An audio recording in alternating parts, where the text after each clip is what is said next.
Hey family, happy Saturday. It's Elgin, obviously, and I'm just gonna drop something right here, and take it for what it's worth. Take it for however you want to take it, and apply it to your own self. But one thing, man, we have to be aware of what's going on. So yesterday, and in my opinion, it's been downplayed a little bit that we had a major bank collapse. Well, just in case you don't know or do know, SVB Bank was Silicon Valley Bank, which was, if I remember correctly, it's the 16th largest bank in the United States.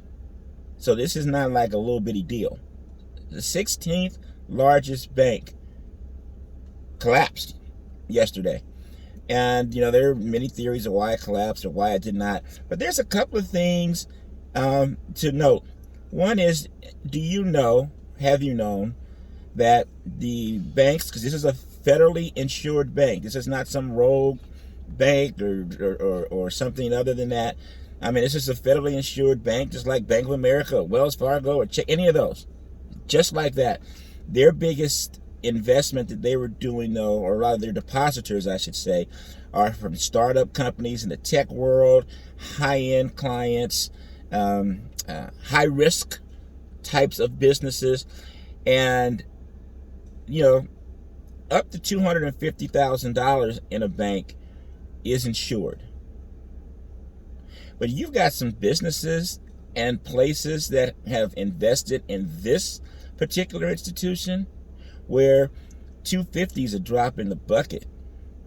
Maybe not a drop in the bucket for me or you, or I won't say you, for me. But if you've got $1 million, $5 million, $10 million in a bank, and the only thing that is insured, meaning you're guaranteed by the government to get back, is $250,000. So one, though, if you're in business and you know this, don't you think you should spread your money out a little different? Allocate it differently? I mean, I'm just saying. This is me personally. Maybe I'm paranoid, whatever. But if, I got that kind of money and I'm going to put it into the banking institutions, I mean, I'm going to spread my money out different ways. I'm not just going to sit there and it's just unprotected. It's just like having it at the house, right? I might as well have it at the house. The other thing is that I just want to put this out there. Is, again, I've been around a long time. So I have been selling real estate now 35 years. And prior to getting into the markets, my parents were entrepreneurs. And so I paid attention to certain things, just kind of learned certain things. One of the things that I learned is don't listen to folks when they say it can only happen here. This is not a widespread problem, etc. Now, I'm not telling you that the whole banking system is about to collapse. I'm not telling you that by any means. To my knowledge, the American banking system is probably the best and the most safest in the world. But that doesn't mean it's not impenetrable. You know what I mean? Bad word to use, but it's all I got this morning. Here's what I mean by that. I remember in the 80s, when the whole savings and loan industry fell apart. I don't remember which savings and loans bank it was, but I remember when the first one went down. When the first one went down, what did they say? It was an aberration, the system is sound, etc., etc. Next thing you know, the whole system went down, and you had all these loans, properties, real estate going into receivership. I was selling real estate by then. You got it going in the receivership. Was a big part of a major collapse of a lot of stuff in the economy.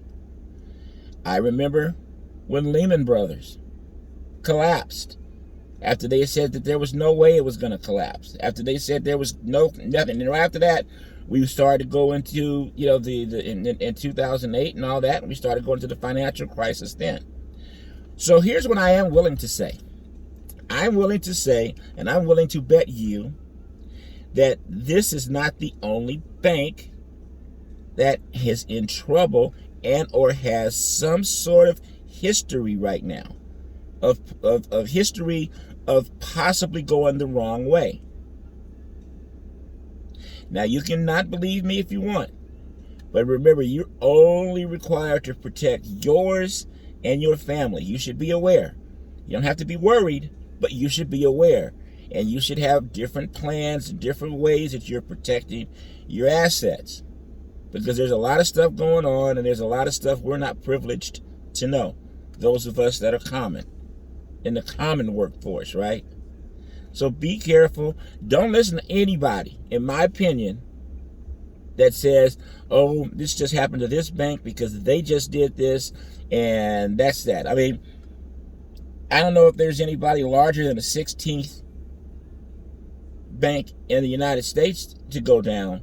But I mean, years back there, we had a financial crisis with the banks. So protect yourself. Be aware. Make sure you know where you're at. Because just think about it. Even if your money is protected because the money you have is, say, lower than the 250, than the FDIC insured number, it's not like the people that are insured, all of us, necessarily get the money the next day. There's going to be some sorts of periods to where your funds just may not be accessible for a minute. Now, I don't know what a minute is. I don't know the specifics of all of that stuff, but I do know that accelerated part of the reason this bank went under, because folks was trying to get their money. Like I would do, and more than likely like you would do. So pay attention. I'm not saying we're about to go into some kind of free fall collapse type thing, but there are more things going on. There are more things going on. There's a lot of political crap as usual and all of that. So you just want to make sure that you're protecting yourself, okay? I'm iggity out. I gotta get my sweat on. Y'all have a blessed one. I'm out.